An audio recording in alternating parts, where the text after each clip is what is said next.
This episode of Reading Trek is brought to you by our patrons. You too can support this vibrant fan-based podcast network by visiting patreon.com/the Tricorder Transmissions. For as little as $1 a month, patrons gain exclusive early access to some of our unedited shows, interviews, and even get to join in on exclusive patron-only chats. We have lots more patron content on the way that you won't want to miss, so visit patreon.com/the Tricorder Transmissions. Be sure to mention that Reading Trek sent you.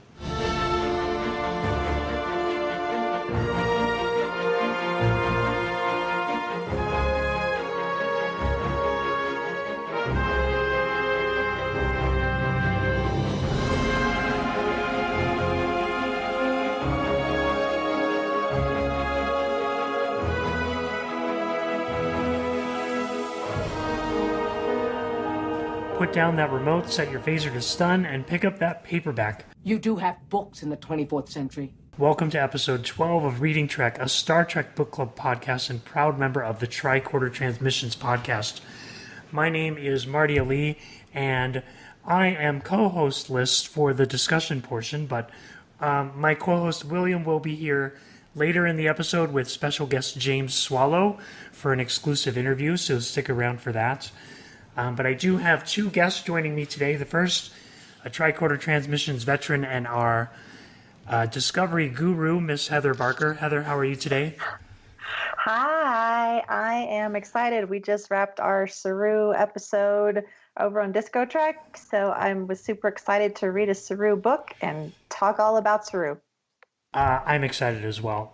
We're also joined by Justin Oser from the Trek FM network. Justin, how are you doing today?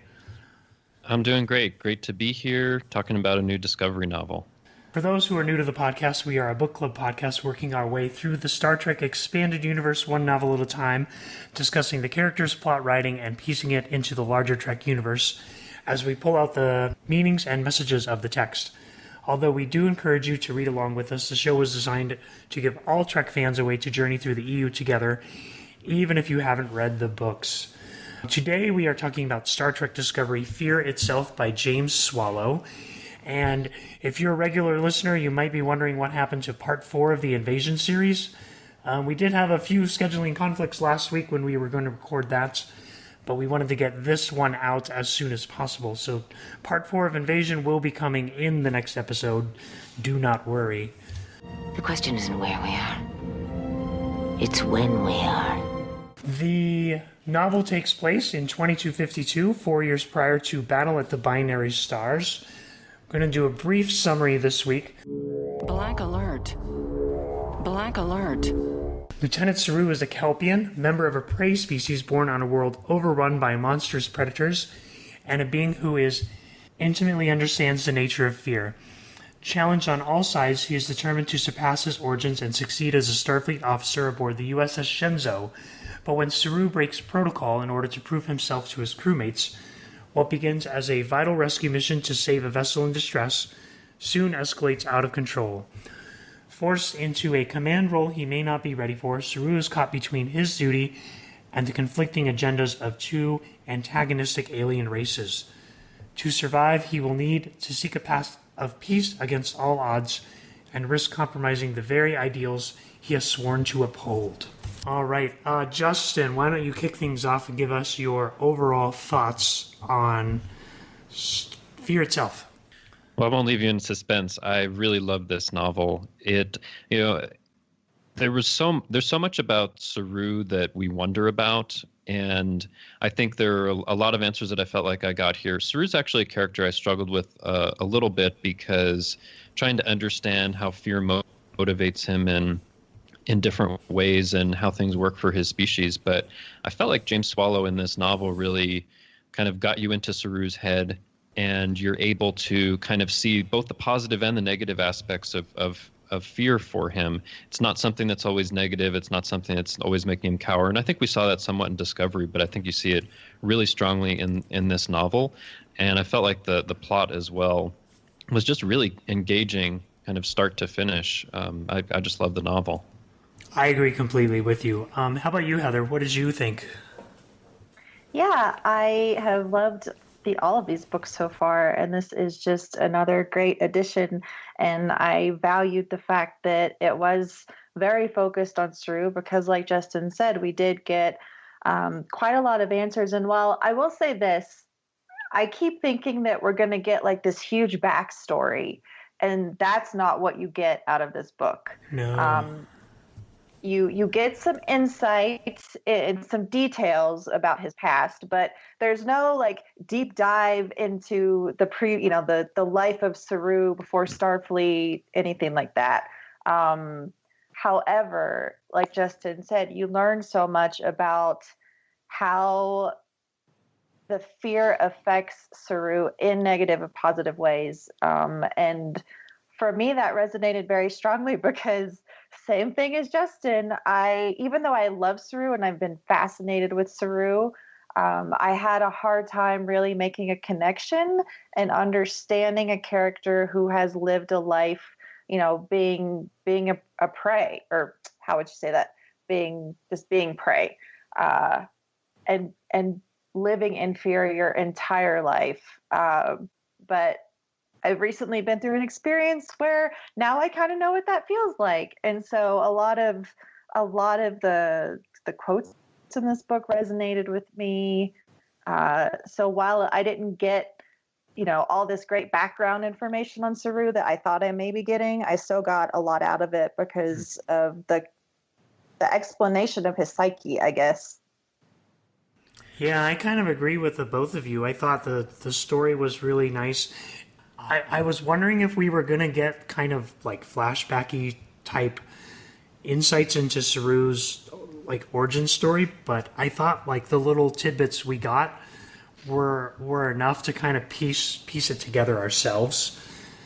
I think James Swallow had an interview with Trek Movie recently where he said that he did write an extensive backstory thinking that's what the novel would be about, but they wanted to actually use that in the show. They didn't end up doing that in the first season, but maybe later. So I think it's something he wanted to do and a lot of us wanted to see, but they thought they might use it in the show instead. Yeah, and that's smart because not everyone is reading the books, or those that are reading the books aren't reading the books, like they aren't devouring the books like we are. Yeah.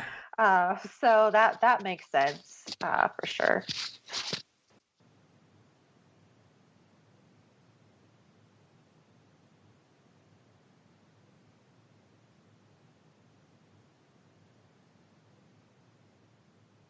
And they helped to kind of write the series Bible in the early days as well. And they provided characters that ended up being on the show, giving names, which is great. We've never seen that much connection with the novel writers and a show in progress. Yeah, and another thing that I really love about this collection, this trio so far, is the fact that we've got the Shenzhou, and so we're learning so much about these characters, many of whom we just got a glimpse of.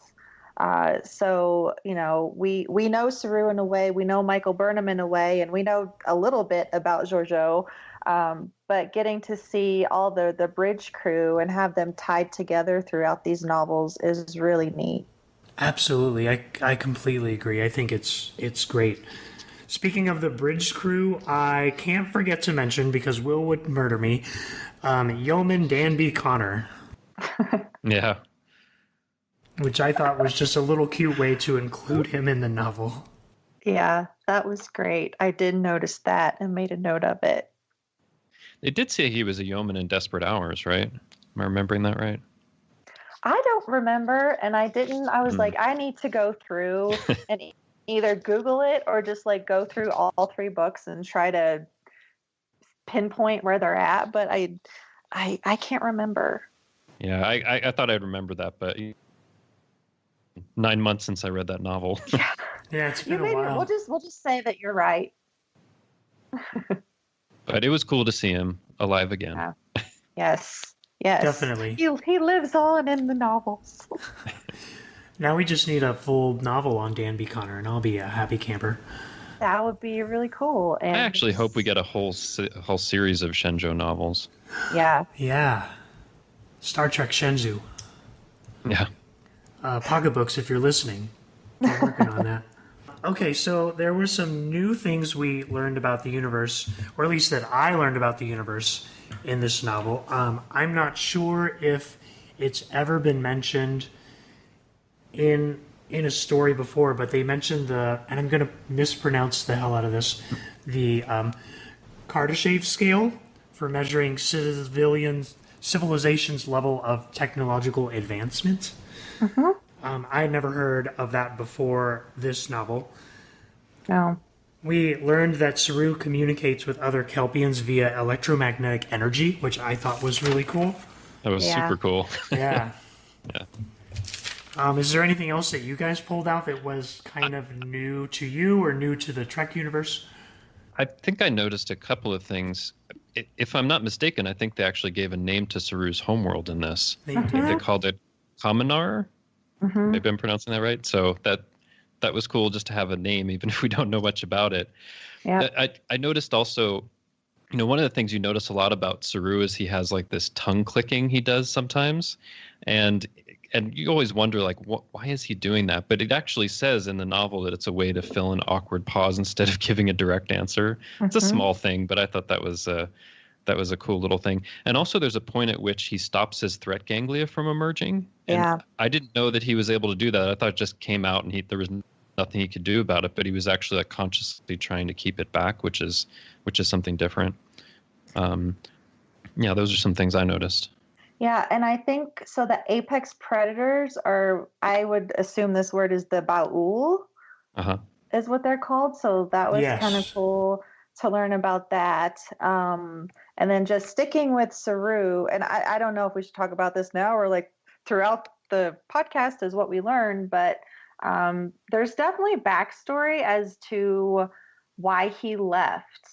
And they gave a little hint at one point in the book. They say, his species was hunted by the Baul for so long, and then something changed. And then they didn't really talk about what changed.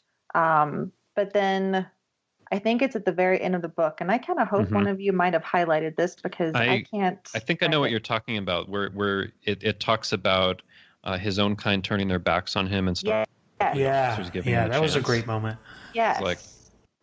Yes. So, again, I really look forward to getting some of our old school Star Trek character deep dive episodes, because I think that that's where we're going to find out some of this backstory. I'm super intrigued just to know more because I'm really fascinated. This is an alien that we've never seen before and we don't know anything about. So of course I want to learn everything about it, or everything about them. Yeah, I hope whatever backstory that James Swallow wrote, they're going to put into a season 2 episode because I want to know what he wrote. Yeah, and I bet they will. And that maybe we need to make sure that Will asks that question of him. Like, do you think it's likely that your story will be used? Because, it very, very well may be. So we have new alien races in this book, right? The Palearzel. They're actually not new. Are they not new? No. The TNG episode, the host, the one with the Trill Ambassador Odan, gosh, he's yes. negotiating between the Alpha and Beta Moon of Palearzel. Oh, I feel dumb now. No, it's okay. I had to think about it and look it up, and I was like, oh, that's who they are. Yeah. Yeah, and I, side note, I didn't get to do a lot of research. I finished the book last night. So my plan was to sit down and look up like some of the aliens that are in here as well as that. So thank you for. Oh, no problem. I actually every time I came across something I wasn't sure where it was from, I looked it up on like Memory Alpha and Memory Beta to see where it came from. That's the smart thing to do. I was trying to read the book as quickly as possible to make sure I could do the podcast. Well, maybe that's why I finished like 4 hours ago instead of yesterday. Yeah. I finished this morning, so I don't. Yeah, we're all in the same boat.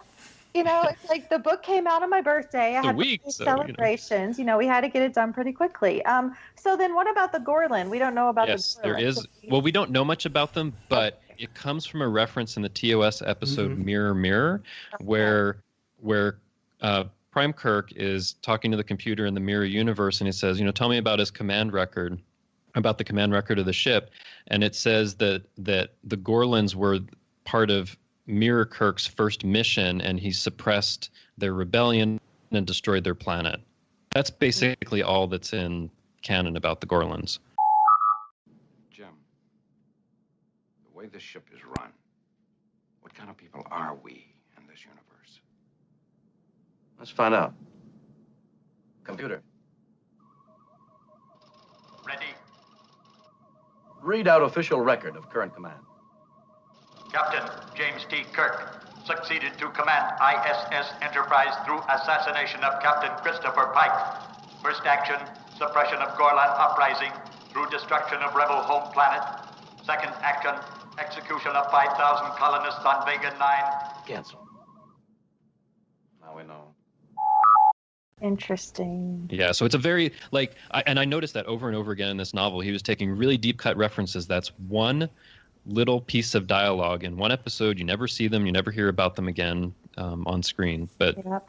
And turned it into an entire conflict in the novel, which is incredible. Like a whole conflict, and you learn so much about their culture and their spirituality and all this. I was just impressed. And even for the Peliarzel, sure, there's a whole episode about them, but you pretty much just know that they're in conflict. You don't know all of this background and all of these different personalities. So James Swallow really just turned that into so much. I mean, the Gorlins especially, because it's just like a name. There's nothing you really know about them. Can I just say that this is proof that these people love Star Trek? They. Absolutely. Yeah, it's amazing. But yeah, and like you said, that one line kind of said, "Oh, they had a rebellion," and I guess we don't know a whole lot about their rebellion, but I just love the story here and how. I mean, this totally could be a movie, and I want to see this movie. Oh, yeah. Number one, it's such a Star Trek story. Oh, yeah. And you don't quite know what's going on. I was fascinated by the Gorlin immediately, and then kind of off put by the. So, do you call it? Are they just Peliarzel, or are they Zellans, or Alphas, or Betans? Yeah, they refer to them as Alphas and Betans, but I think overall it's just Peliars. Yeah. I was kind of like, oh gosh, these people are awful. What are they doing to these poor Gorlins? And then we find out that, what's her name? I should have it in front of me. Nathal, yes. Yeah. We find out that Nathal and everyone on her ship, and here it was right in front of me in my notes, duh. That they were misled as far as what was going on as well. So, the only, minor negative thing I have to say about the book is that this felt very Star Trek Into Darkness when it was revealed that it was her father on the other ship. So it felt a lot like Carol Marcus being on the Enterprise and Admiral Marcus, showing up and having that father-daughter relationship playing a part of it. That felt a lot like Into Darkness to me. Where are we? We're 237,000 kilometers from Earth. Damage Weapons report. are way down. We're defenseless, sir. Sir, we have a bulkhead breach. Where's the damage? Major hull damage, Captain.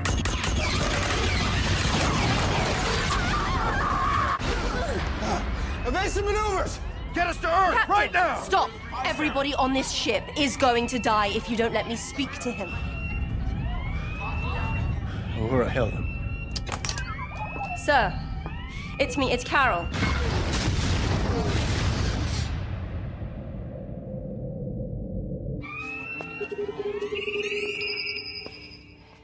What are you doing on that ship? I heard what you said. You made a mistake, and now you're doing everything you can to fix it. But Dad... I don't believe that the man who raised me is capable of destroying a ship full of innocent people. And if I'm wrong about that, then you're going to have to do it with me on board. Actually, Carol, I won't. Oh. Did we intercept the transport signal? No, sir. Which is okay. It's just I hadn't even thought of Into Darkness when I was reading that, actually. well, good, good. Because I thought of it and I was kind of like, oh, I don't want to see that there. Like that's already in another thing. So that's good. I'm glad that the same thing didn't come up in your mind. But I did think like, man, this admiral is just like one-dimensional bad. I mean, he like for a lot of the characters, I think you got to see the full person, but for him, he was just like pretty like aggressive and militaristic. He's a classic Star Trek Badmiral.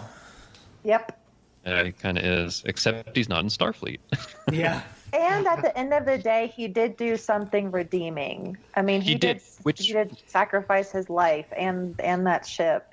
Which reminded me, I think there were a lot of parallels to some of the things in Discovery itself, because that very much reminded me of the Admiral in Battle at the Binary Stars, who basically sacrificed his ship as well, even though he seemed like this just like stern, harsh guy, but he did the same thing. Yeah. I mean, it was nice to see that. Overall, this book is it's so Star Trek. It has such a strong Star Trek message, not just with, helping these people. And, that was the other thing that I felt a lot like, the Peliars and the Gorlins, like there was a little bit of, Darmok there with at the beginning before they fixed the communicator. Yep. With not understanding the language and that just being so divisive and just not even really trying. What it also reminded me of? It also reminded me of Fantomi's species from the Voyager episode The Void, because they were like these people that were just kind of a pest and, below decks and stuff like that. Although it was different in that episode because they wanted to kill them. But it made me think of that, like, because of the not being able to communicate, they're very misunderstood. And it was great how, eventually you get to see how they communicate, and that they also,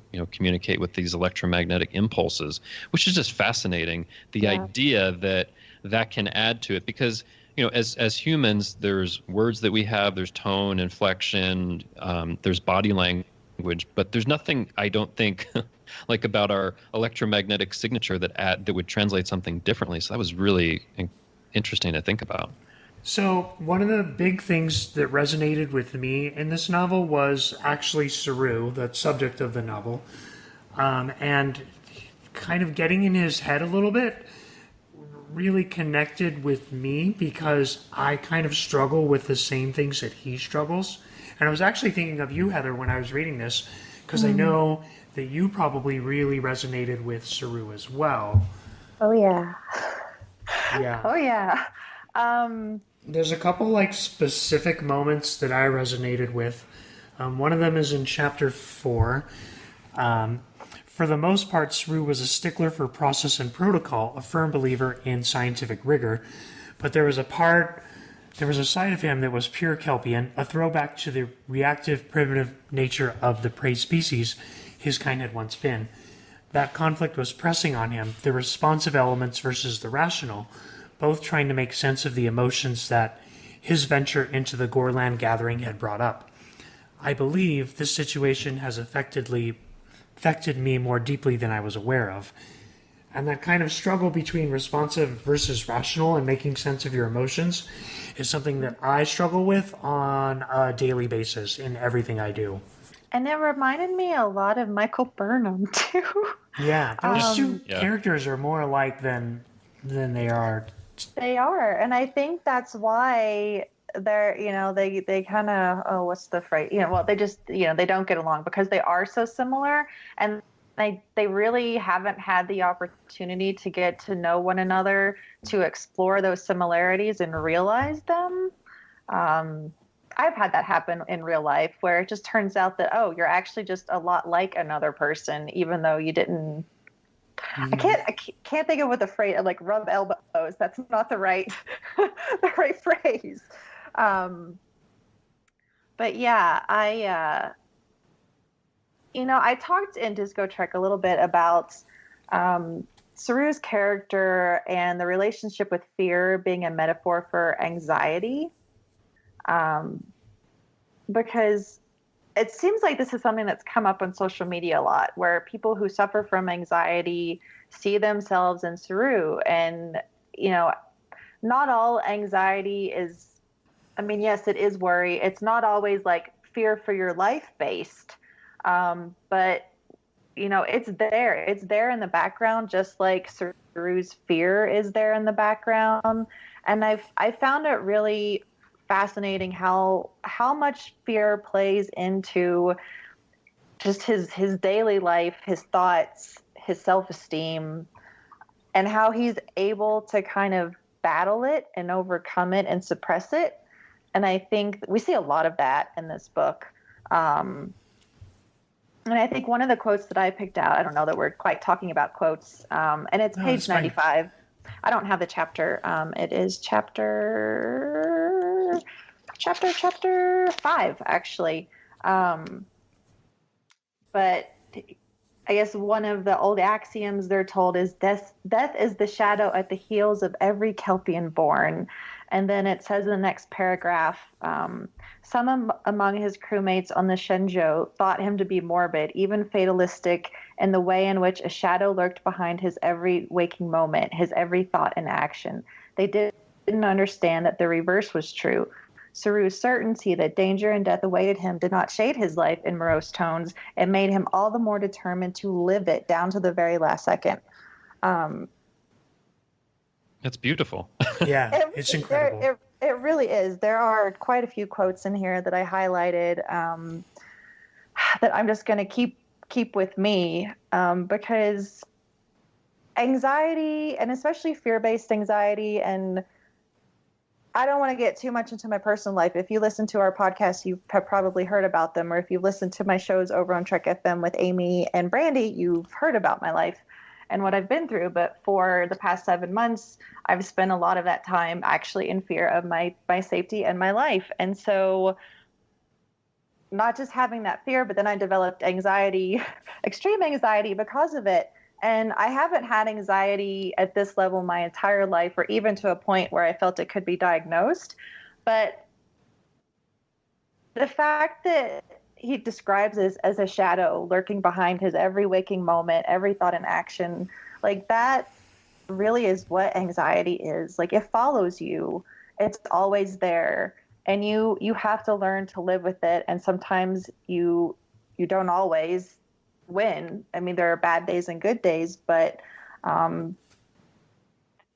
it does at some point you just have to find this, I don't know, this resolution and strength within yourself to work through it. And so I definitely, it just resonates with me very strongly, and I'm having trouble expressing myself.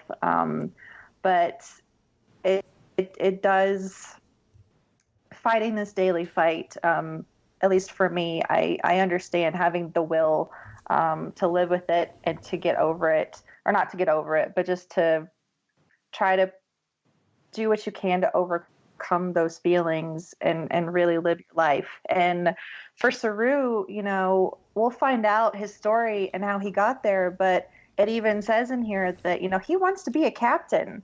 He doesn't believe in destiny, which I thought was really interesting. Because, Mirror Lorca was like obsessed with destiny. Everything was destiny to him. But Saru doesn't believe in destiny, but he does feel drawn towards being a captain and having a ship and taking care of his crew. And of course we see that come to fruition in Discovery. So that was very insightful, and it made me happy. Yeah, that's incredible. There was one more, like, Saru versus anxiety moment that I also had picked out. And I think this is the one, because this actually happened to me this weekend, if I can find it. It's actually Michael Burnham who's speaking. Burnham understood all too well what it was to be driven, to be consistently tested, and to be secretly afraid of faltering and failing those around her. If there's anything wrong with Saru, it's that. And that quote stood out to me because this weekend while I was playing kickball, I got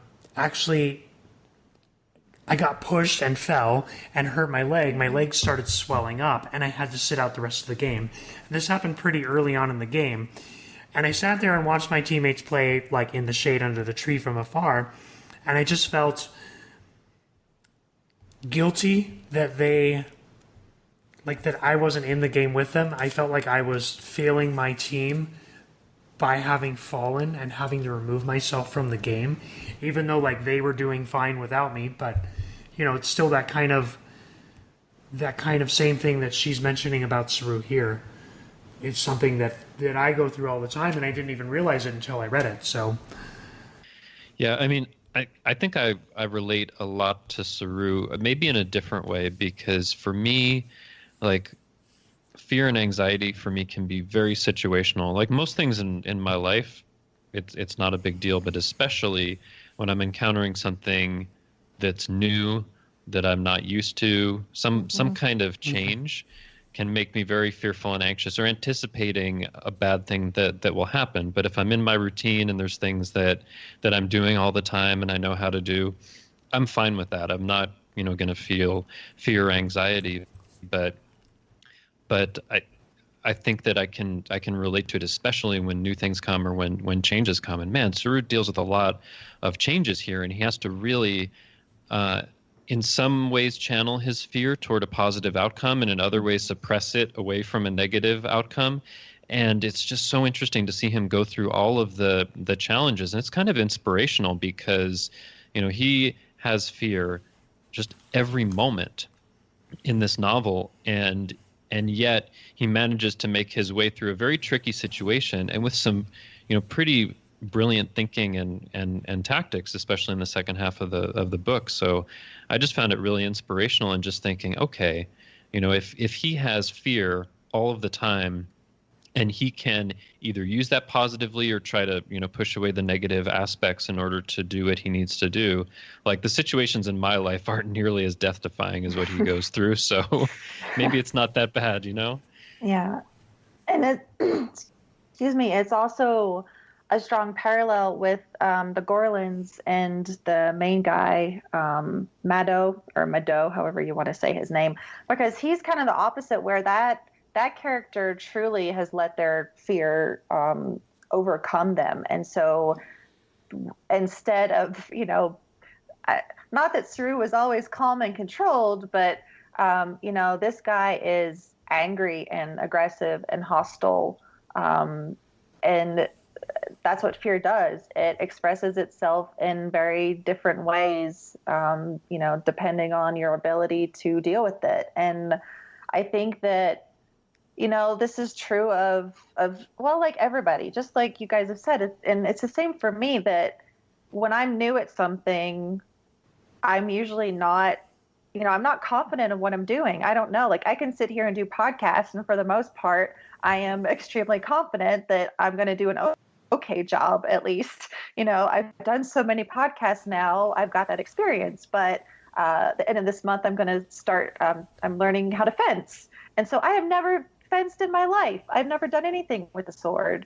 And this is long sword fencing, not rapier fencing, like what Picard did and everything. But I'm nervous, and my boyfriend he owns school. And so, I told him, I said, just please understand that I'm going to be very self-conscious and anxious and nervous because I don't know what I'm doing. And we all do that. It's something that I think we all experience, but then even like for people who struggle with anxiety all the time, there's this strange self-consciousness that you get, and it's like no one is gaslighting you. No one is making you think this way, that you're not good enough. It's just something that kind of the anxiety does itself, makes you doubt yourself and wonder about outside influence, which I thought it was really interesting that Saru cares so much about what other people think about him. That was another ongoing thing in his head where he was like, what did they think of me? Do they think that I'm weak? There was a great... Oh, sorry. Go ahead, Justin. Oh, I was going to say, like, and there are times when it made me think, when he has some of the more introspective times, it makes me think of when, I think it's in episode 5 of Discovery, that he's like, tell me who are the best captains in Starfleet and what kinds of things made them that way, and can you keep track of it?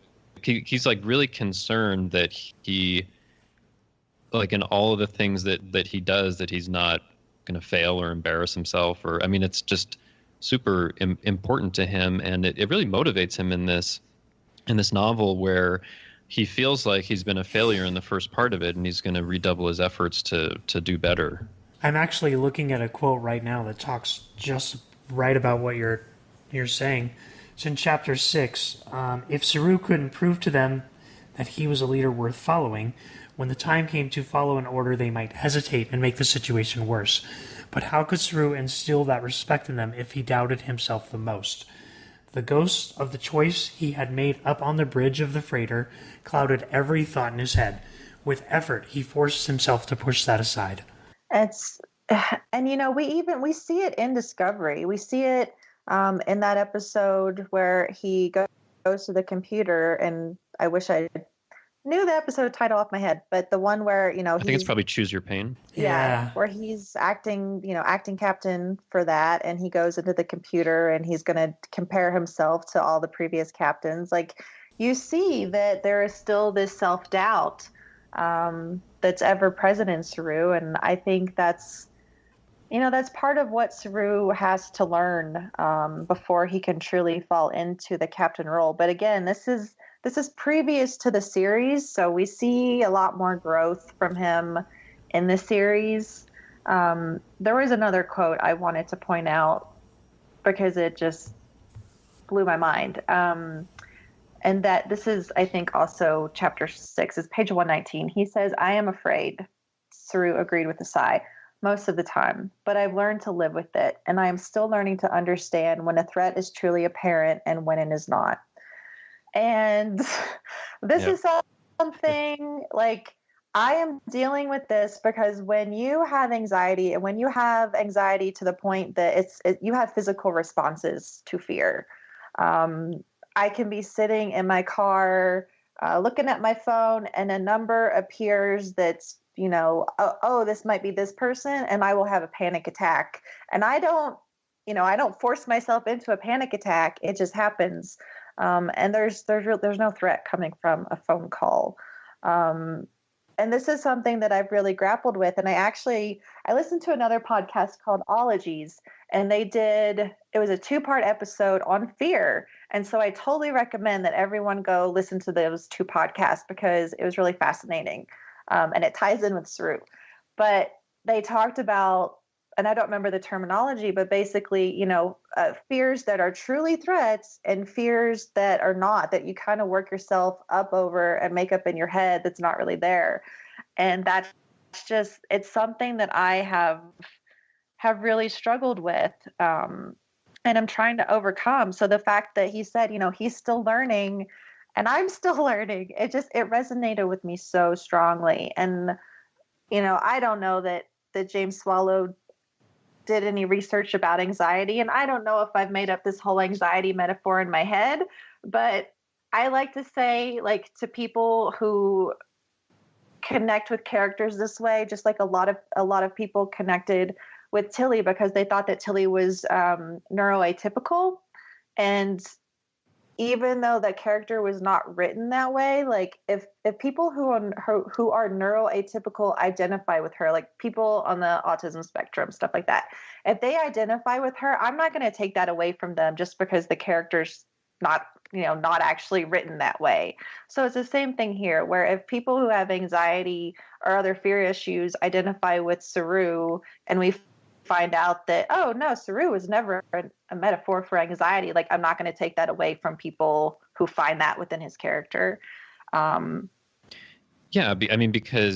like, in a certain way, it doesn't really matter whether or not a character was supposed to be written some way. If there's something there that people can identify with and, take inspiration from, then that's a good thing, right? Yep. Because they're trying to tap into something in the human experience, and it might relate differently to different people.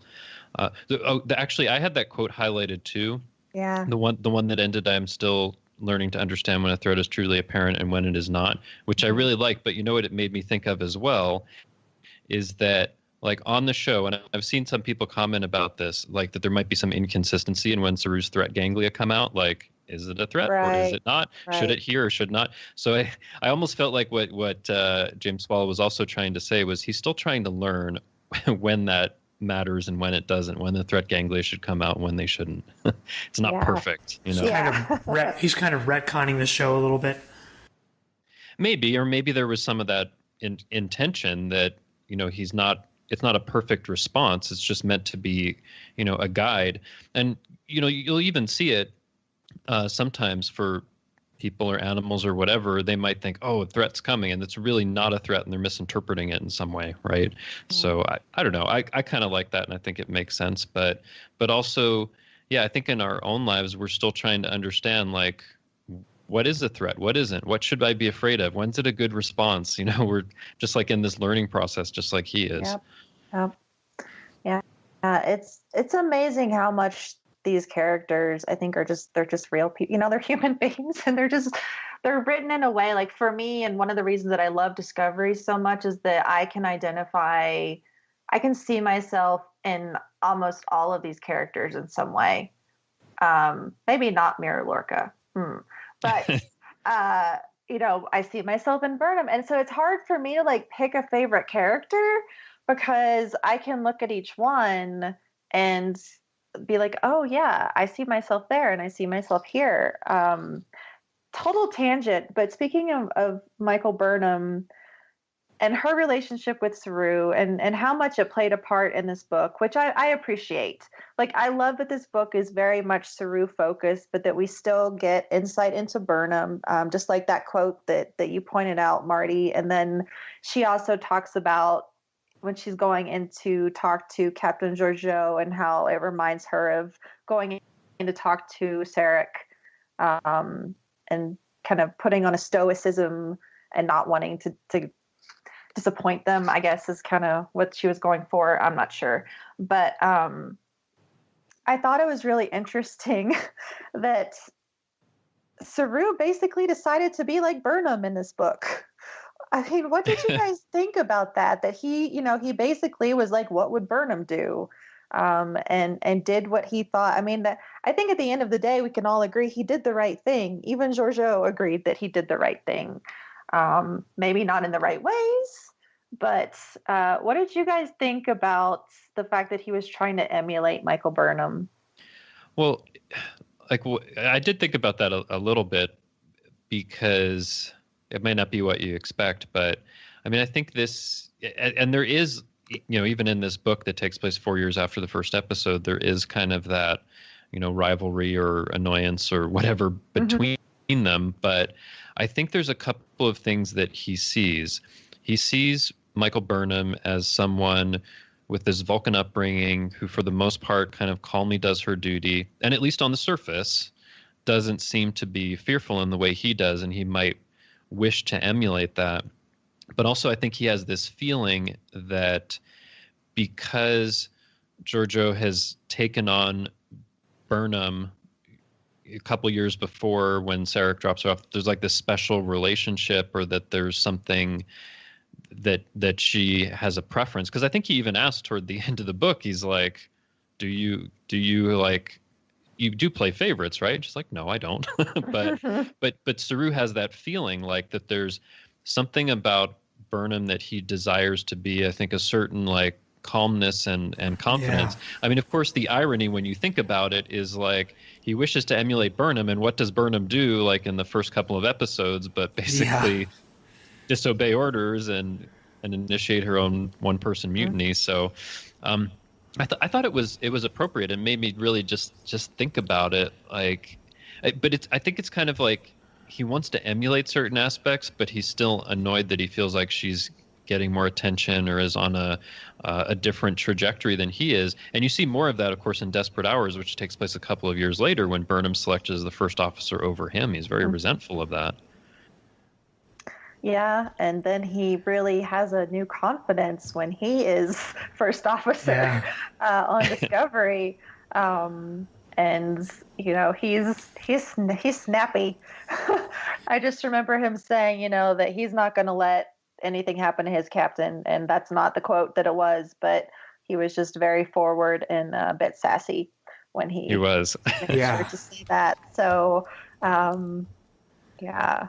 I love this underlying story thread in the show and in Desperate Hours and in Fear itself of Saru striving to be a better officer and Michael Burnham just kind of always like shaving past him. Mm-hmm. But I don't know. It's and it like makes me really want Saru to end up staying the captain of Discovery in season 2. Yeah. Because I think you could do a lot of character development with him as the captain. I think that a lot of people, want to see Saru as captain in season 2, and were really shocked when, at the end of the last season, they were going to go pick up another captain. But I think that Saru still has some growing to do. But I actually wasn't surprised because he hasn't really been a commander that long, right? Yeah. Does he really have enough experience as a full commander to be considered for captain? I mean, I understand like all the stuff that he did was amazing, but like if he needs to have a certain amount of experience before you're captain, then maybe it should be someone else. Yeah, and it's how many promotions can you get in such a short amount of time, which I may have already said or not. I don't know. So I totally understand that. And I do like, though, that we get glimpses of that Saru, rising to that occasion in this book. Because he does. He is like an acting captain for quite some time, and helps pull them through all of this. And not to skip to the end, but my absolute favorite piece of this book was at the very end when he's talking to the Gorlins and the Piliar, and he says some stuff before this, but he says, "Don't allow yourselves to be driven by fear. Fear of them, fear of us, fear of each other. I have lived a life of dread, and I have learned that it cannot be dispelled if you are alone. Unity brings light, and light pushes back the dark." And holy cow, is that Star Trek. And I feel like he's speaking to our moment right now in history as well, right? Yes, absolutely. I got chills, and I just got such a happy feeling. At the same time, when I read that, I think I smiled, because that is just such a powerful statement. So bravo, James Swallow, for writing that little gem. I hope that those words wind up in the actual show at some point, because they're just so amazing to me. It used to be on a t-shirt. Yeah. Talking about not being alone, because it is so true. And again, for me personally, I would not have, I'm not going to say I wouldn't have survived the last 7 months of my life. But really it's been the Star Trek community that helps me through this. Literally the Star Trek community donated money that potentially saved my life and got me out of that house and into an apartment. That unity did bring me light and has helped get me out of the darkness that I have personally been through. And so it's just a huge reason why that resonated with me so strongly. Yeah, I'm going to put it on a t-shirt or a tattoo or something. Oh, that's cute. You could write it in, if we ever get to see what the Kelpian language looks like, you could write it in Kelpian. Yeah, I hope that we do, and that's a good point. There was a hint about that in the book, wasn't there? Yeah, he had it written all over his walls or something. Yeah, but we didn't really learn much about it. Which, again, I was like, well, I want to know more. When Burnham was in his quarters and she found it kind of with a UV light or something, it seemed. But he Saru vision is what I well, I saw it as Kelpian secret ink or something. Right. And it's all over his room, and I'm just thinking, oh my God, I want to know more about this. Because that's just, number one, that's an interesting behavior. That happens when people are in confined spaces, like prison. That you were writing. I was going to say, like a serial killer in prison or something would be like writing all over their cell or something. Yeah, exactly. So I was just kind of like, well, this is interesting behavior because for someone who's so by the book and follow the rules to technically be defacing, Starfleet property, I thought that was curious to say the least. So Did he just get like special permission to have like his own hollow emitters in his quarters so that he could get tested on different? I feel like all the quarters in this version of the 23rd century have hollow emitters because we saw in Discovery like the mirror that was a hollow emitter, and the Shenzhou has all those hollow emitters on the bridge, and that's so old-fashioned to have all those hollow emitters and holograms. So 23rd century. I love the fact that technology is in the books. It should be. So I think it's really cool. It keeps it consistent, and I like that. It does. And we did learn that Saru has the special padding and or reinforcement in the walls of his room to help with the electro sensitivity. That's not the right word, but that basically describes what it is. But yeah, because just like we saw in Pavo, where he was overwhelmed by the vibration and the noise, like that is a thing that happens to him all of the time. And so even on the ship, he deals with that. Of course. What's it like when he's on the bridge and they're being like rocked by explosions?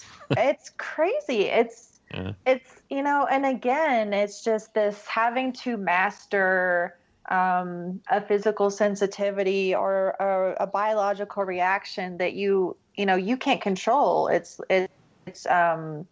what's the word? Like involuntary, autonomous. That's not the right. We'll just say involuntary. I mean, he's fascinating. It's fascinating. And that's why this book is so valuable, because, we learn about Kelpian biology and psychology.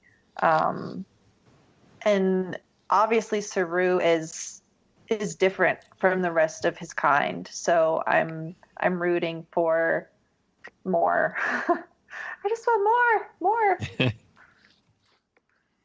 No, I agree. And I think anyone who's not reading these Discovery novels is really missing out on something that could potentially be connected heavily to season 2 of Discovery if they go ahead with what they said in that Trek movie interview. So we're gonna have to pester James about that in our interview. Yeah. But I do have written in my notes, Tholians, not enough? Question mark.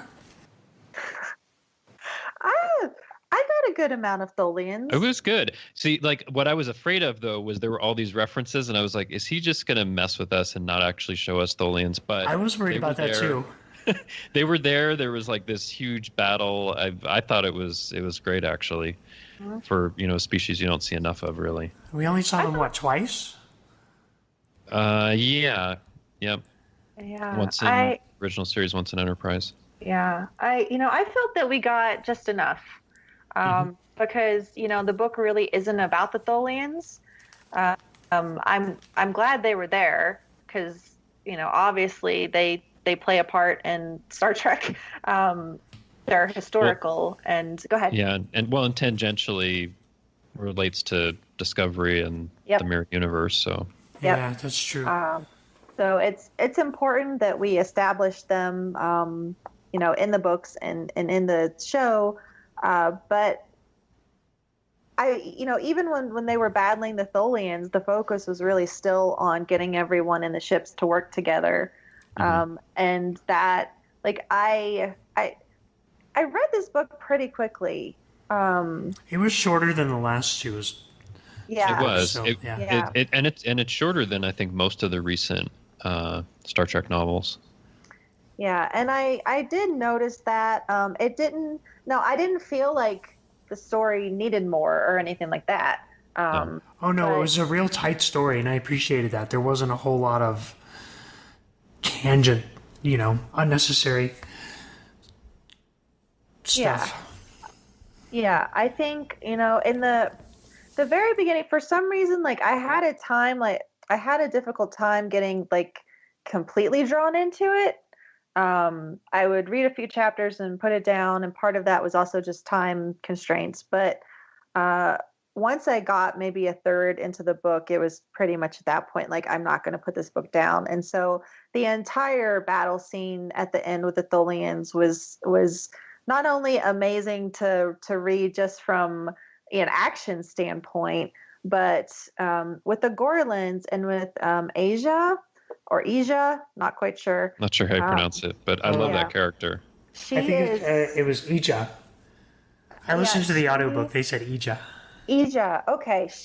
I love her. Something about her reminded me of Jayla from Beyond. I think it was that she was playful, because she's definitely a different character, very different character, personality-wise, except that she had that playfulness. The second time when they got to sit down together, and they had the drink, and then she was joking about that they were now betrothed and going to have children. And then I was like, what? Why are they doing that? Yeah, at first I was like, whoa, this is really a thing? What? I know. But she was joking. I was like, it's interesting you say Jayla, because I could see that with some of the playfulness, but I was thinking Kaiopaka, because there was just like this, like, wisdom to her and just calming influence. And I love characters like that. And she was a great character. I love that she was a character that had a deformity, but that was, lifted, as she said.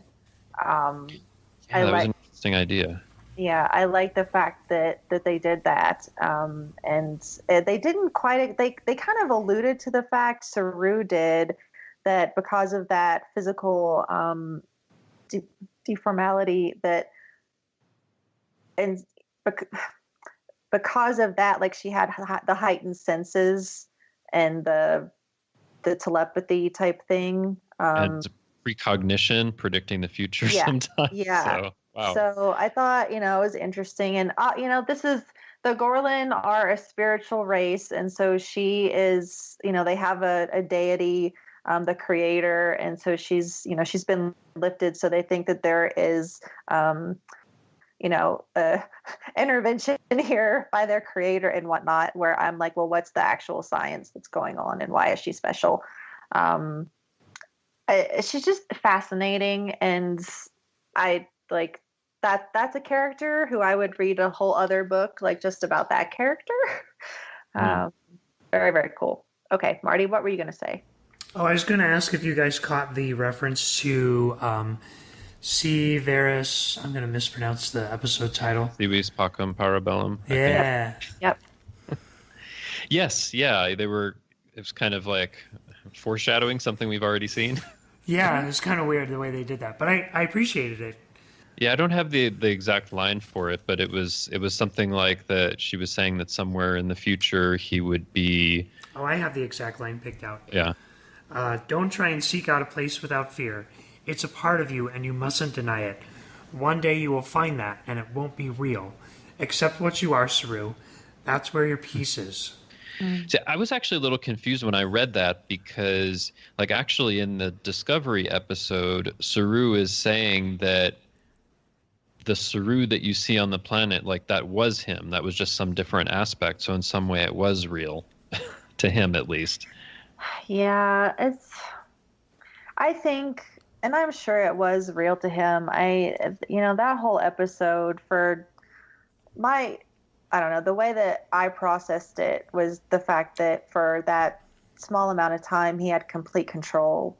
He didn't feel fear. And that feeling of control is so extremely empowering, that sure, like, that would be him without the fear, but that's not, like, that's not really him.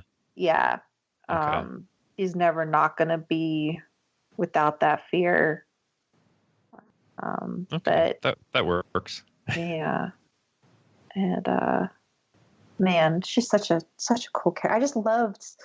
I loved so much about this book. It's so good. It really is. I think it's my favorite of the 3 Discovery novels, but it's actually probably one of my favorite out of all the ones that I've read. It's just, there's just so much going on, and there's so much we could talk about, really, because he builds, like, this rich world, again, using these species that, were seen in one episode or just mentioned, and he just builds out, like, the whole world for them and how they are, and this whole conflict. It's just great. I think I picked out more quotes in this novel than I have in any other novel we've covered on the show so far. There's just so much I good went stuff. through because when I read the book the first time, I actually didn't do any highlighting or stopping. I just read it. I mean, I've only read it once, but I did go through today and kind of skimmed over and highlighted all these episodes, all these quotes that it just stuck out to me. Like when Burnham says that she believes he's trying to do what he has always tried to do, the right thing. He strives to be a better Starfleet officer and uphold the same oaths and ideals we all do, but that may get him killed.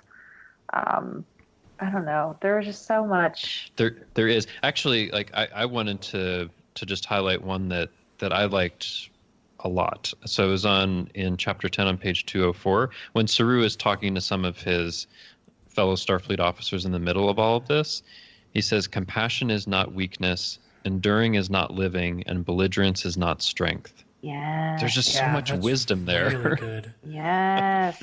That struck me as much as anything in the book, because like they had this whole argument about what is strength, what is weakness, what does it mean to be compassionate and all that, and just like said so much and spoke to me so much, that part. It is, to me, like, compassion is such an important element of Star Trek and Starfleet, and showing compassion to others before judging them and jumping to conclusions. So the fact that got brought up here, again, I keep saying this, and it's because I'm very defensive about Discovery for all the people that try to say Discovery's not Star Trek, blah, blah, blah. And I was like, okay, are you like eyes closed, ears covered? Because there's so much Star Trek and Star Trek Discovery. And there is. I think part of the problem though with more people seeing that is that they're looking at the surface of it. They're looking at the surface like, that's not what I anticipated it would look like. It's not consistent with the look of this or that. Yeah. And also it's not condensed into, you have these kind of stories that are within one episode and tell that story. You have to go beneath the surface and dig deeper and really kind of get into the whole flow of it and what the whole thing is trying to tell you to really get at that. Because like, I think that for a lot of the rest of Star Trek, you can look at an episode and be like, okay, I know it's saying this, and this is why that's important to me. But for this, you have to dig deeper. And I think of those episodes, Heather, that you did with Amy and Brandy, where you're talking about all these themes. And, I'd watched the episodes a lot and thought about them a lot, and it was like, oh, I didn't think about that. I didn't think about that. I didn't think about that. I mean, there's because if you're just kind of looking at it in a certain way, you might miss that. Or even if you're trying to look at it deeply, you might just miss some of the connections because it's strung across like all these different episodes. Yeah. So. Well, and I think that when you go into something and you're already critical, like that's just going to affect the entire reception. If anything, Star Trek teaches us to be open-minded and to learn to view things objectively. And I think that's just life advice that I give to people, because that I have had to learn how to look at things objectively and how to kind of filter communication that comes my way within an objective lens, because someone might say something to you that comes off very, very offensive, but it may not be, and I don't have a good example of it. I'm a very sensitive person, so it's something that I've had to learn over time, and I think that it's important, and you've got to give things a chance. And again, I'm never going to be one to say you have to like this and battle someone over it. Yeah. I just think like everybody doesn't have to like it, but what I would hope is that they would respect that there's something you see there that you like and that connects for you, and you're still a fan. Like that's what I would hope for. Yeah. Because like, sure, it's not It's not going to be for everybody. Not everybody's going to like it, but you know, I would hope that people would be okay that I love it. You know, I mean, like what's happened for me with Discovery is that, you know, I was very open to it, very excited about it. I actually had some struggles with some of the early episodes, not the first two, but probably 3 and 4. And then, like, as I looked through it again and went through it again, and I was just liking it more and more. And I'm doing another rewatch. I'm just loving it so much and what it's doing that it's kind of up there in contention with my favorite Star Trek series, because there's just, it really is, because like I think that there's so much that I love about a lot of other series, probably especially The Next Generation and Deep Space Nine. But when I take a look at those and I rewatch those, there are certain episodes where it's like, why did they do that? Or this is terrible because this or that. There's some inconsistency, right? It's consistent in other places. But when I look at Discovery, and then you look at even what might be like the weakest episodes, it's still so much better than the weakest episodes of other series that for me, like watching it through, it's getting toward being my favorite. Now I'll have to see like the whole run and see how it goes, but I think it is so much more consistently like high quality, even if in some aspects some of the other shows have hit higher highs than Discovery has so far.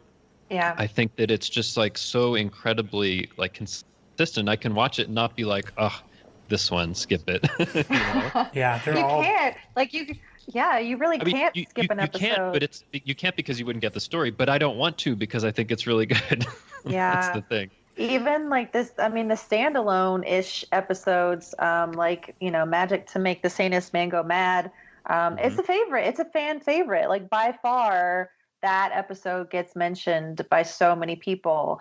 And again, it's not a completely like standalone episode that you could watch, like skip over and really watch out of context. But I think it's not only that one is more standalone. I think it's because there's a lot of fun that they're having with it. Yes. And I think that's what a lot of people are looking for and maybe haven't seen as much in Discovery. That's not my favorite episode, no, even though I enjoy it a lot. But I can see why people are just really into it. Like, yeah, that's some great stuff. Yeah. but I do find it so much. It was a fun ride. Yeah, it was definitely fun. But yeah, I think that it's just so much more consistent. And you know, in these novels as well, I mean, I think that they're really good, and I think they're even getting better, and I do hope that we'll have more coming along. Yeah, they haven't made any announcements, but yeah, I think that we will.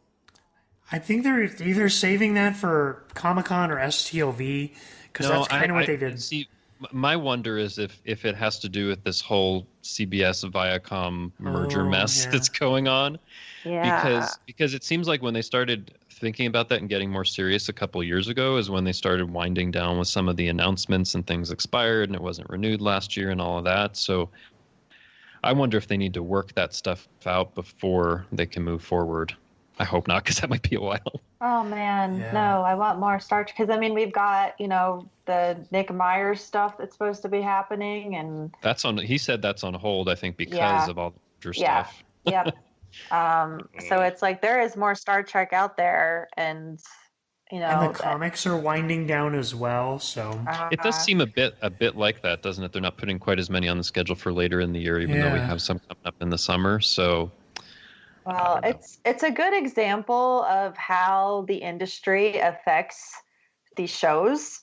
It's something that I've talked about a lot across various podcasts that I've been on. And, you know, it's not just that the writers write an episode and everything that they write gets in it and everything the actors want to do, they get to do. And then, there it is. Like, no, there are higher ups that say, you can do this, you can do that. And I mean, this is the entirety of Star Trek, not just Discovery. Well, I mean, it's been affected by business decisions since the beginning, because as much as we, you know, love the content of it, it's effectively to make money and always has been. Right. Yep. So, you know, it's unfortunate, but you know, fortunately for the novels, there's hundreds of other novels out there, so I'm just working my way back through some of them. We got some stuff to hold us over. It's going to take me like many years to finish out all the novels, because there's so many. So they'll have more new ones before 10 years from now. Yeah, right? this podcast is part of my long-term project to read all the Star Trek novels. So it's keeping me on track with reading them. But okay, I mean, man, it's gonna be like years and years before I can get to all of them. There's like including the short story collections. There's I think close to 800 by this point. So it's a lot. I'm getting toward 200, but that's taken like 4 years. Yeah. No, it's hard. It's hard to make time to do all of these things. Like when we have real life, real life. We have day jobs, and then we have podcasting. You do? What? Yeah. So, which is, I think we're all kind of on the same page where podcasting is like our second job. Yeah. It keeps us busy because it's, obviously we had to read a whole book to do a podcast about it tonight, and we have to watch episodes when we talk about the shows and all of that. It's a lot of work. Yeah. So it's, I find I have a hard, I'm like, man, these people that are doing their DS9 rewatch, like, I'm envious because I have trouble. Like, I'm still on season 1 on like episode 9 or something. Not gonna happen. Awesome. All right. Well, let's go ahead and wrap it up. Did you guys find any messages, meanings, all that good Ken Ray goodness? I'll let Justin go first. Well, I mean, I think that we talked about a lot of that. I mean, of course, it's in the title. Fear is important in this book. Yeah. And overcoming your fear is important. But like one of the things, I think we said it before, but one of the things I really love about it is that it's showing that fear can have positive and negative aspects. I think a lot of times people think of fear as something that is negative, to be avoided, and that you're a better person if you don't have any of that. But I mean, let's face it, even if we're not a prey species like Saru that's afraid all of the time, there are things that make us afraid in our lives, and we have to figure out how to deal with those. And I think there's a really great message in here that sometimes you can take that and you can channel it into like being the best person you can be in that situation. Because for Saru, his fear, I mean, I think part of it is his fear of failure. He's afraid that he's failing people and he needs to do better.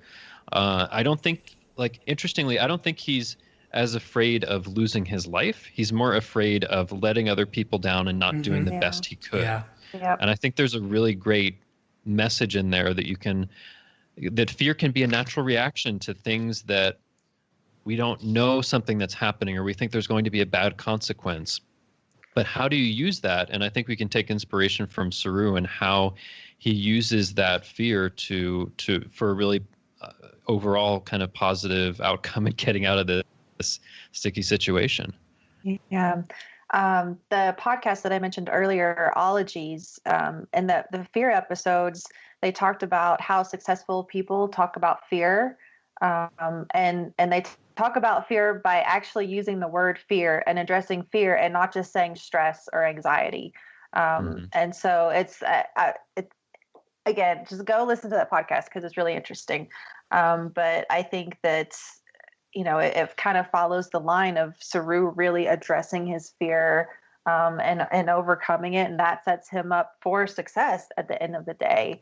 What I really loved about this book is that it wasn't just about Saru and Saru's fear. It was also about, the fear that existed between the Peliar and the Gorlan. There was a fear of the unknown, and it turned into something really angry. And there was even a fear that his fellow Starfleet officers had about him being able to do the job. Yep. So it's like there were numerous elements of fear in the book. It wasn't just Saru and his fear. And all of those elements played together. And I think that's where our messages, morals, and meanings, mission log TM, comes from. Where, it's really just, again, a story of overcoming those fears, of setting them aside, learning to communicate. And thank goodness that universal translator, that the Gorlans got their hands on it so that they could get it to work and everyone could communicate clearly. There was still a lot of contention, but at the end of the day, we had everyone working on the ship together, to fight against the Tholians. And so, I go ahead. Oh, and I was going to say, I mean, I think one of the things that's interesting is that episode where you see the Peliarzel in The Next Generation, they are part of the Federation then. So maybe this made an impact on them to want to join because they're considering it at this point. Yep. Very much so. I mean, I know it was pulling teeth to get there. But maybe it would be cool to get that story. There's another book for you guys. So if there's many not possibilities. already one out there may already be one, and I just don't know about it. I don't think so because I looked it up to see if there was anything more about the Peliars. I don't think that there is really like anything else even in the novels, at least according to Memory Beta, which is usually pretty good. Usually but I pretty think good, that's it, is just that episode of The Next Generation and this novel, which is kind of cool. And well, hopefully we'll get one someday. But yeah, there's a story about dealing with our internal fear. There's stories about how our internal fears wind up expressing themselves externally, and that again, at the end of the day, it really comes down to unity and being able to work together. And unfortunately, it was the threat of death that brought that into all the Peliar and the Gorlins and everyone together. But at the end of the day, it worked. And I thought it was very interesting that the one person who really wasn't afraid at all was Asia. Now I can't say it again, Asia. She was the one character in this book that never really expressed fear. Which was interesting, and I found her presence calming. Anytime she was there, it was written so well that I was just like, oh, she's so wonderful. It was even calming in the audiobook version. The voice that the narrator gave to her was just this very like soothing, calm presence. So that's why I thought so much of Kaiopaka, because whenever you see her on DS9, even though it's not all that much, it's just like this calming, soothing presence. Like everything's going to be all right. No, I definitely see it. Yeah, I kind of pulled out the same stuff you guys did. Unity brings light, light pushes back the dark. If all you do is run, you are nothing more than prey. Justin, any final thoughts before we end it? I think I've said everything. Again, I just love this. I mean, I can't. I mean, I think we all pretty much love the novel. I just can't recommend it highly enough. It was just a real highlight of the year reading this novel. Actually, that is high praise. I love it. Yeah. And Heather, any final thoughts from you? Yeah, I would reiterate, which at this point I don't need to, but it's obviously not the story of Saru's life before Starfleet. It's not this, intense character deep dive to the point where we learn all this stuff about his past, but it really was so much more.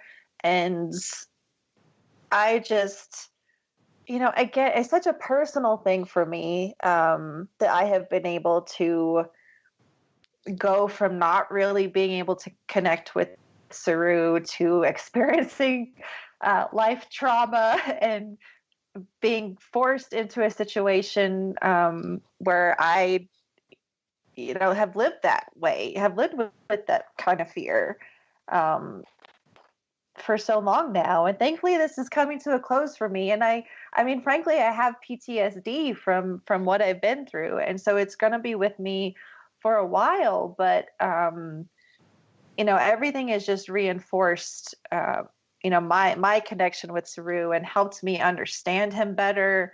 And even like doing our deep dive into his character was really great. But this book, it just emphasized it so much more. So, yes, go buy it, read it. I think it's strange, but like in a way, it might have been a better novel not being about his backstory, because if it's about his backstory, Yeah. you know where that's going. He's going to join Starfleet and all of that. Whereas in this novel, I really felt like, I mean, of course, Saru's going to survive, right? But other than that, it's like I didn't know quite where it was going to go, who the players were going to be, what the strategy was going to be. So it was exciting in that way, maybe in a way that a backstory wouldn't, because you know the ultimate end of that. Yeah, no, absolutely. And I don't think we would have gotten the same depth, being in his head while he dealt with all of this. Man, James Swallow is crafty. That's it. He's a great author. I've only read a couple of his other novels. There was one of the Terok Nor novels and then a Titan novel. He's there's lots of great Star Trek authors, but I've been really impressed by the ones I've read by him, all of them. If his other novels are anything like this, I mean, this is it was beautifully written, so. Yeah. The Terok Nor novel is like that. That's an outstanding novel that talks about the Cardassian occupation of Bajor, and he wrote the first one in the trilogy, and it's just outstanding. So he writes some great novels. Well, I'm gonna have to go read them, because I mean, honestly, I read a lot of like a lot of biographies, and then like kind of the behind the scenes type stuff, different people who have worked on Trek. I read a lot of those things. I have read the autobiography books, autobiography of James T. Kirk, and what do we have? Spock was Picard. The last one. Spock Or hasn't Picard. come out yet. Spock is the next one. That's right.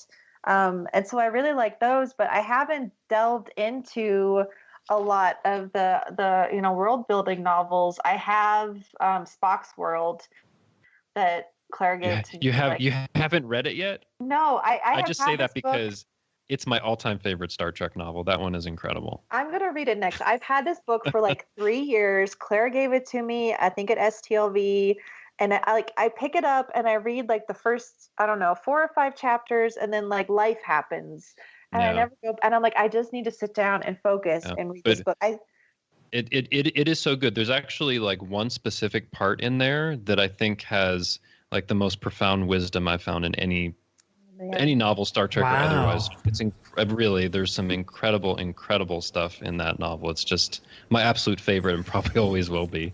Well, I'm gonna read it before STLV. Like that's Okay. I had just started it again, like right before this book came out.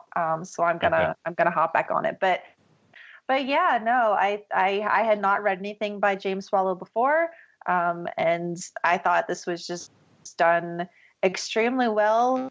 It's hard for me to pick a favorite out of these 3 books, honestly. All 3 were so good. They're all good. They have great stories. They have interesting character development, character moments. Oh man, yeah, I can't pick a favorite. Well, I agree with you, Heather. I can't pick a favorite from the 3 either. I mean, they're all outstanding. I think we all gave them pretty high praise on the show here. Yeah. But yeah, I think we all agree this one's like a warp 10 out of 10. Yes. It's again, I've read a lot of Star Trek novels, and this is really up there. It's really, really good. I give it 10 bowls of blueberries. You know what? I think maybe because of Saru, I've been having like blueberries on my cereal, and I think of them as Saru-berries. Saru-berries? Yeah. Saru-berries. You got to put some salt in your tea. Yeah, there was a reference in here to that, wasn't there? There's lots of... That was in there. Yeah. 10 shakes of salt in your tea out of 10. I like that. I like that one. Yeah, I hope that James will listen to the podcast.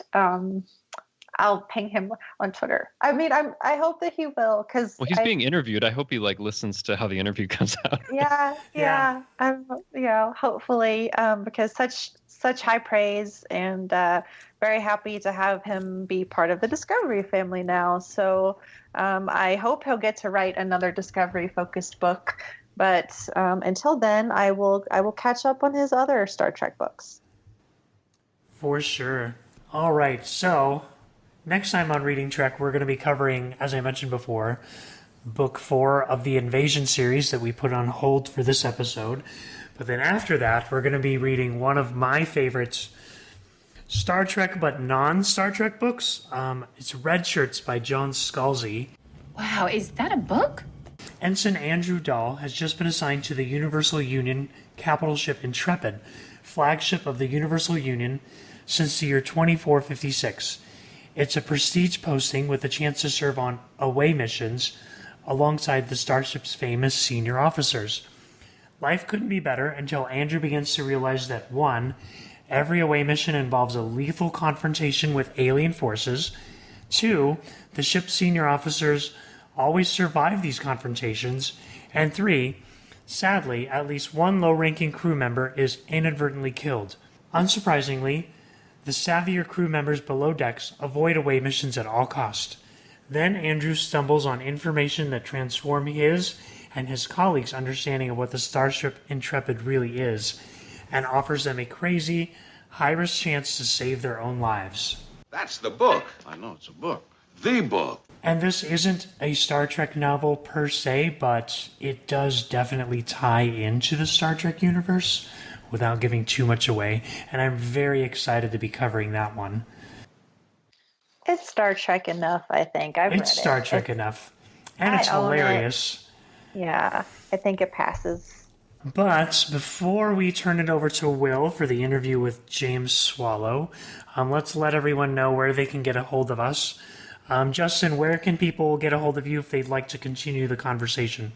Well, you can hear me over on Trek FM co-hosting Earl Grey. That's our dedicated Next Generation podcast. I co-host that with Amy Nelson and Richard Marquez, and we have a great time talking Next Generation every week. And you can also find me on Twitter. I'm at TrekFan4747, where I tweet about nothing but Star Trek. Nice. Heather, how about you? Where can people get a hold of you? I am on Twitter at LLAPosper, which is LLAPAWSPER. And if you like Star Trek Discovery, you can also find Disco Trek. It's disco_Trek on Twitter. And then the rest of our stuff at the tricordertransmissions.com. Awesome. And you can find me at Time Travel Marty and my co-host Will, who's not here. I don't know if he's going to mention it, but he's at William G. Conlon on Twitter. You can reach the show at ReadingTrek. You can also reach us by voicemail, 609-512-LLAP, 609-512-5527. You can also find us online at readingtrek.thetricordertransmissions.com. And now we will turn it over to Will and special guest James Swallow. Take it away, Will.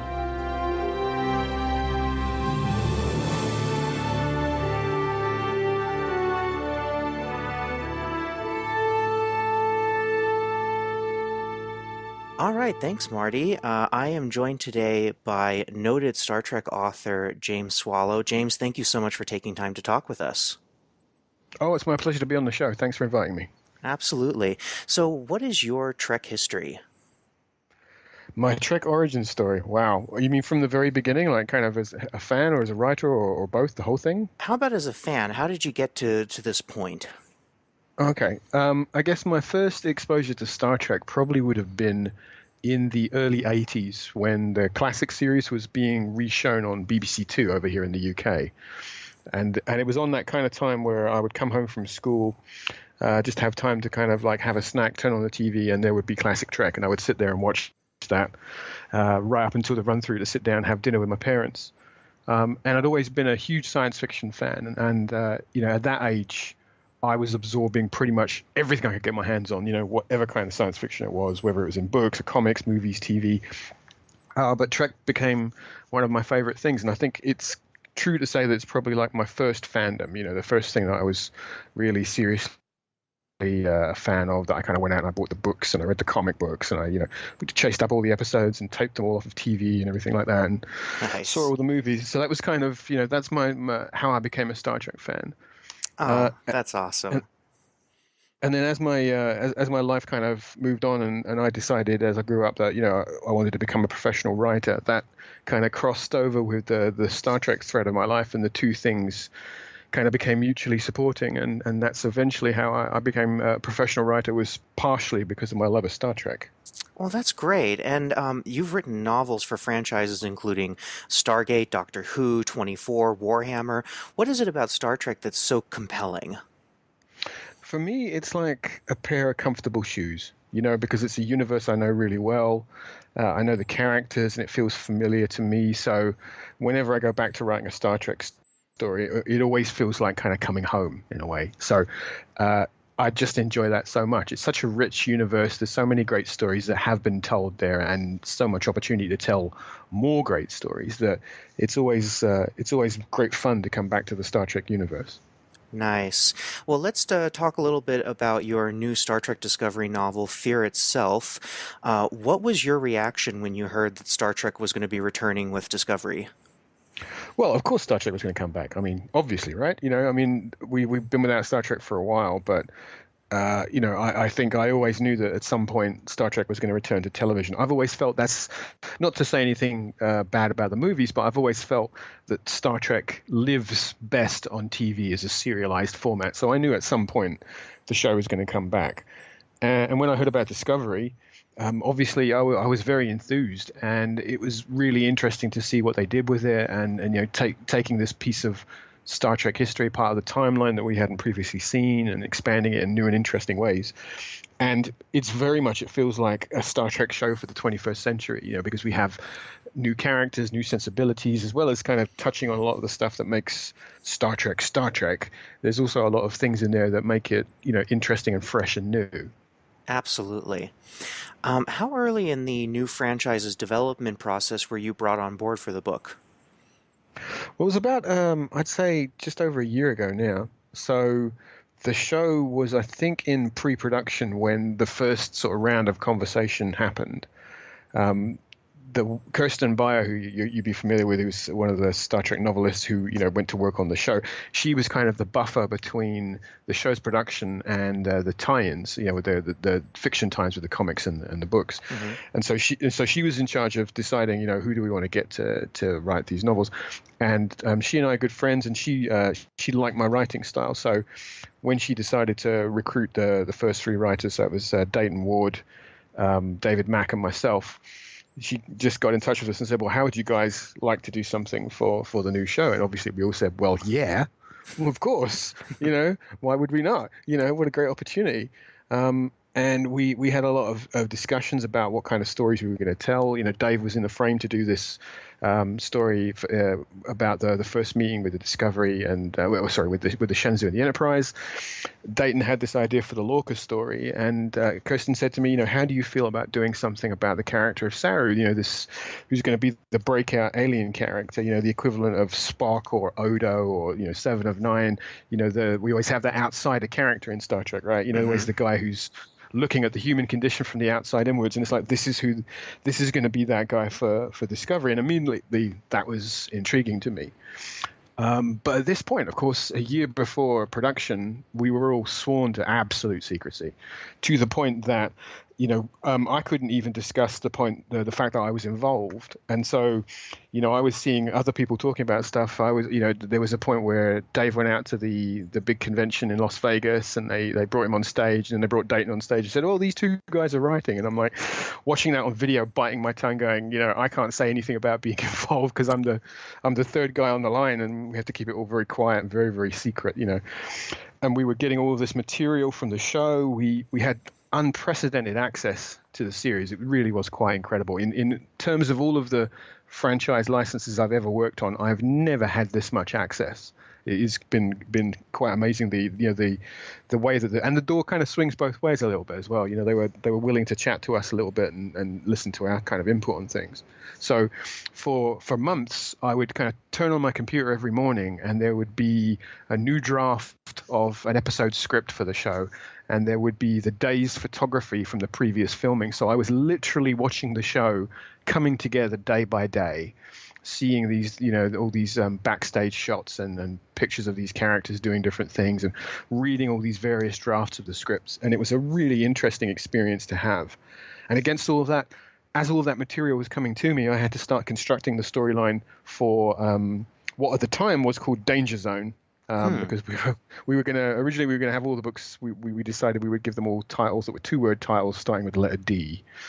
But it turns out that there obviously aren't that many Kenny Loggins fans at Pocket Books, so we decided to just drop that title, and we went for Fear Itself, which I think kind of speaks a little bit more to Saru's character. And and that was how it worked. And so we went through this big development process, stage by stage, just gradually crafting this story as in kind of parallel with the development of the show. So we could do something that hopefully felt like it dovetails really closely with the TV experience. Yeah, I was actually in the audience at STLV last year with the panel with David and Dayton and Kirsten, and one of the things that they had talked about was that this was going to be the closest relationship ever between Trek novels and the actual series, that there was going to be a real partnership rather than, in the past when Trek novels kind of were on their own and not necessarily canon. So did you and David and Dayton coordinate a lot in the process because you have so many overlapping characters, even though they're years apart in the stories? Absolutely, totally did that. Yeah, I mean, we all knew each other from previous projects that we'd worked on. I mean, we've worked in different subsets of the Star Trek novel series. When we were doing the Fall 5-part miniseries. Dave's book was the one before mine, and Dayton's book was the one that followed mine. So that was kind of like a relay race of writers. So, we had to have a lot of kind of interaction there to make sure that our storylines were connected up. So yeah, and we're friends too. So occasionally we'll just sort of like chat on Twitter or on Skype and just catch up and talk. So there's a nice kind of collegiate, friendly relationship going on there that we can just toss ideas around. And Dave certainly led the charge on the collaboration. He put together the equivalent of like a kind of novel writer's Bible, pulling together all the information, and we all contributed to that a little bit. So we had a kind of shared resource that the three of us could draw from in terms of like, what's the name of this character on the bridge? Do we have a backstory for that guy? Where was this guy born? What's the registration number of that vessel? That kind of thing. All of that as a sort of shared document that we could work from. And that was really, really helpful. It helped us kind of keep a sort of sense of coherence for it. And as the show was being developed as well, we were kind of updating that and changing things to make it reflect as closely with the series reality as we could back into the books. Absolutely. Now, I've heard that your character profile for Saru was used in the writer's room for the show. Can you talk a little bit about that? Well, to be honest, I don't know how much of that has been used. At the very earliest iteration of the process, the very first kind of version of this story was originally going to be 2 parallel plot lines. And the main plot line, which is in Fear Itself now, which is a story about Saru kind of dealing with a situation in the present day, as it were. And it's kind of for him, it's a kind of be careful what you wish for story, because he wants to be a command officer, and he finds himself thrust into a situation that's kind of a little above him. He's kind of struggling to kind of keep his head above water. So that was going to be one part of the storyline. And the second part of the storyline was going to be a flashback narrative, which was going to explain how Saru became part of Starfleet and a little bit more about his backstory and kind of like his origin.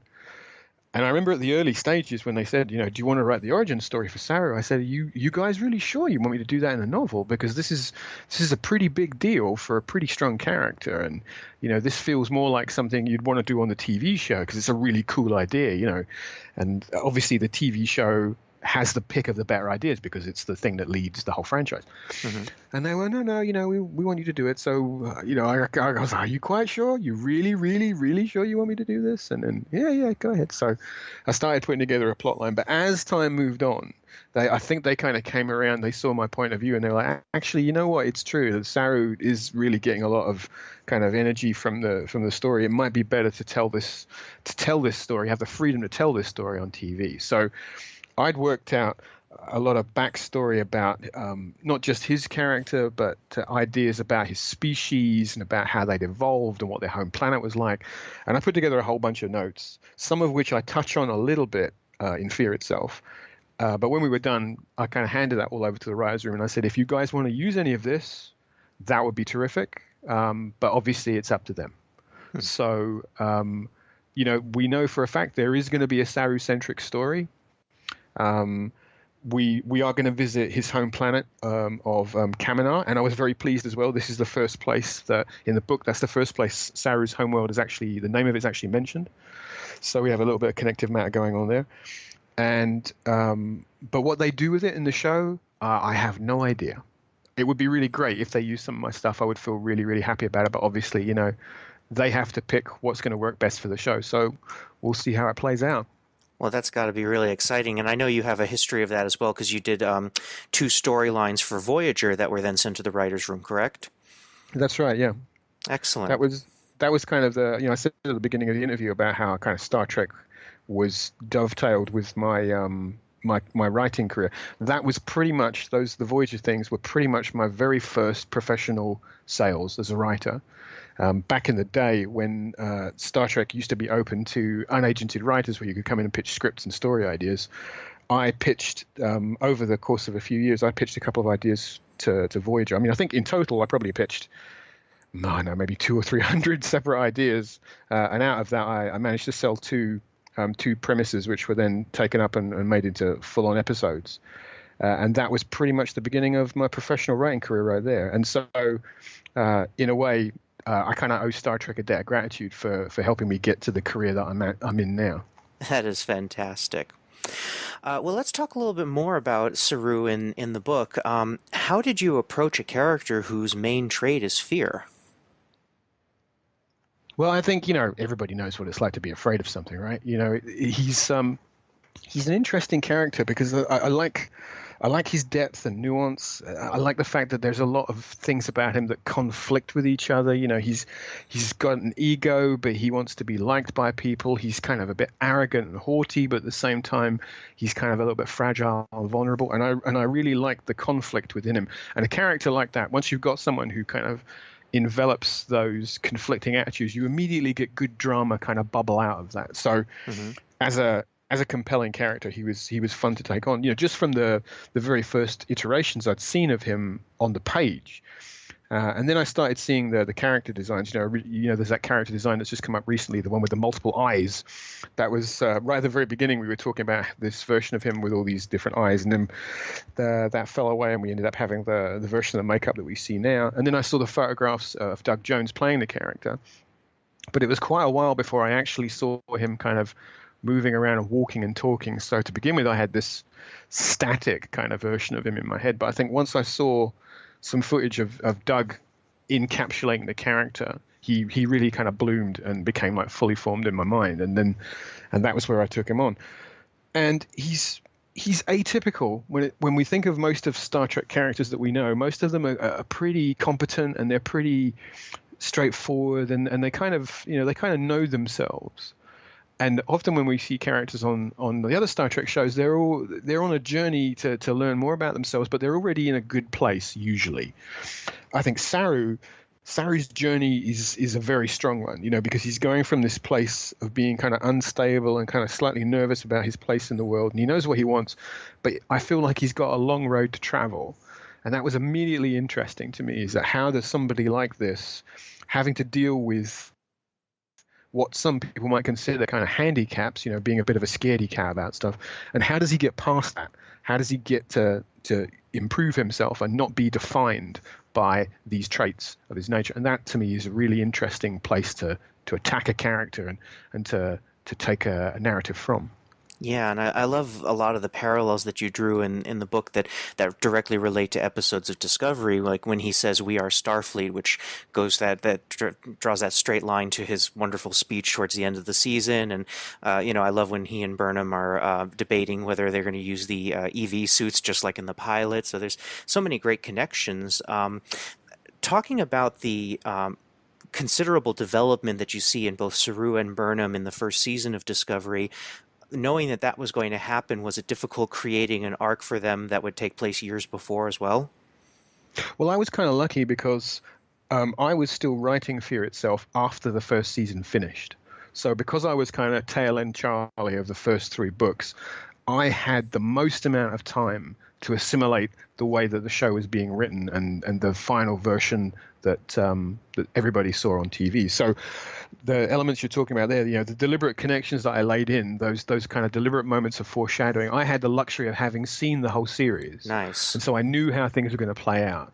I knew that Saru would have that speech later on. So that's a deliberate moment where he has that moment that is supposed to be a kind of pre-echo of what he will say, and then there's a couple of elements too. There's somebody referring to kind of, if he finds a peace within himself, he's not a character who has peace within himself. He's got conflict, and he has to learn to embrace that rather than kind of put it to one side. And that very much is a nod towards Kirsten Byers' episode where they go down to the planet and he meets the alien species, and he has that kind of moment about whether he wants to have that moment of living without fear.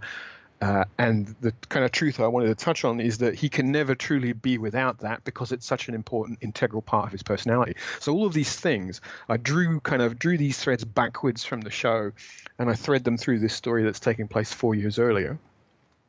That's great, and I think it's so great that this was the third novel to come out too, because we had the advantage of seeing the physicality of Saru on the show, so you have that great mental image when you describe the way that he moves around. I thought it was just incredible. Now you peppered the novel with some great connections to classic Trek, including fan favorite episodes like Mirror Mirror, The Tholian Web, and even TNG's The Host. Can you talk about the decision-making process for referencing those great episodes? See, nobody picks up on the Charlie X reference either. Oh. There's a little. That's like a little one I stuck in there when I was doing the timeline for this. When I was working out when it would be taking place in Star Trek history, I realized it was the same time period where the ship that Charlie X on goes missing. So there's a tiny little reference where Saru talks about that happening, just as a kind of little throwaway. I love doing that stuff, though. I did not catch that. That's so great. It's the kind of like, what we always talk about, the term, the kisses with history, right? So what you do is you put a little continuity reference in there, and it's like, if you get it, it's like a little shared in joke. It's kind of, hey, that's a cool little gag. And if you don't get it, it doesn't kind of, knock you out of the story. So, the Star Trek universe is such a big interconnected thing. It's this gorgeous, beautiful tapestry of stories all interweaving and cross-connecting. So you have to be absolutely cognizant of all those things, and you have to use that continuity and use that great warp and weft of storytelling to support your narrative. If you don't, it just feels like it's happening in a little bubble of Star Trek that's not connected to everything else. So I think it's important to give you the sense that this is part of the wider world of the entire Star Trek mythos. Mm-hmm. Now, with all the franchises, the Star Trek franchises that you've written for, Deep Space Nine, Voyager, Next Generation, do you have a personal favorite? See, that's like asking me which one of my kids I love the most, right? Bit of a loaded question.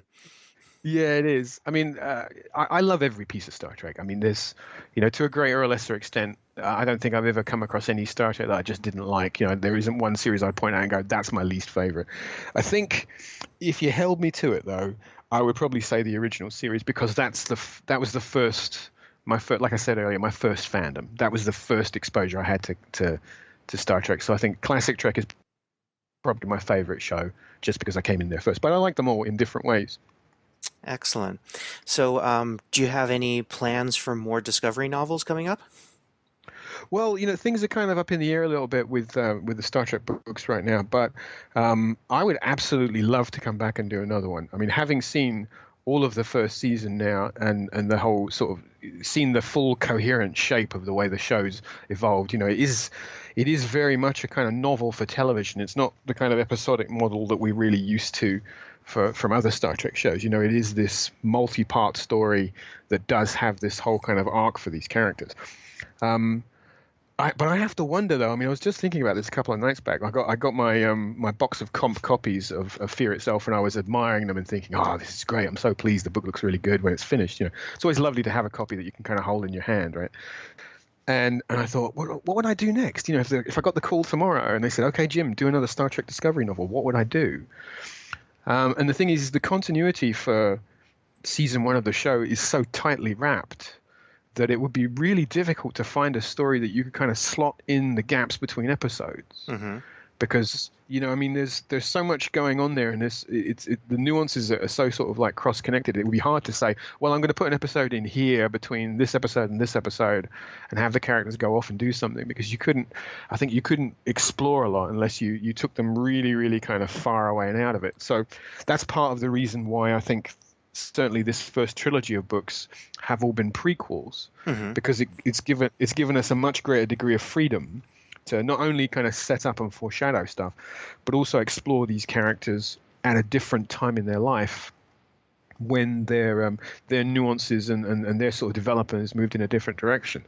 So maybe, you know, there's so many cool characters. I mean, if we did more novels about other characters, if we did, I guess you'd think of them like spotlight books, right? You know, if you said, okay, what about this character? Like, I don't know if I'd be the right guy to write it, but I'd love to see a book about Tilly.